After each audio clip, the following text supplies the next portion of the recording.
গরমের মধ্যে সকাল 10টার মধ্যে রান্না কমপ্লিট করতে পারে মানে বিশাল একটা সফলতা। ওদিকে ছেলে ছিল ড্রয়িং ক্লাসে, আর আমি করে ফেলেছি ঝটপট রান্না বান্না। পাতলা করে একটু কলাইয়ের ডাল, মাছের ঝাল, আর গাছের ডাঁটার তরকারি, আলু ভাজা আর বেগুন ভাজা হয়ে গেল। আজকে দুপুর পর্যন্ত পুরো নিশ্চিন্ত, আবার যা হবে রাতে।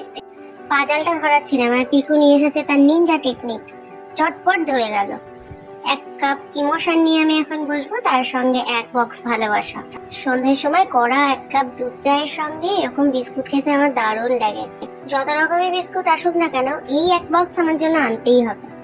বেচারা বসেছে তার নোটস পত্র কমপ্লিট করতে, আর পাশে নিয়ে বসেছে লাড্ডু, কিন্তু খাওয়ার সুযোগ নাকি সে পাচ্ছে না। কদিন ধরে অনলাইন ক্লাস চলছিল, অনেক নোটস পত্র দিয়েছে, সেগুলোকে তুলছে খাতায় বসে বসে। এই লাড্ডু যদি মুখে আমি না দিয়ে দিই, ব্যাস এ পাশে রয়েই যাবে। ও ওর কাজ কমপ্লিট করে নিক, আমি ততক্ষণে 1 কাপ চা খাই, তারপরে দুজনে মিলে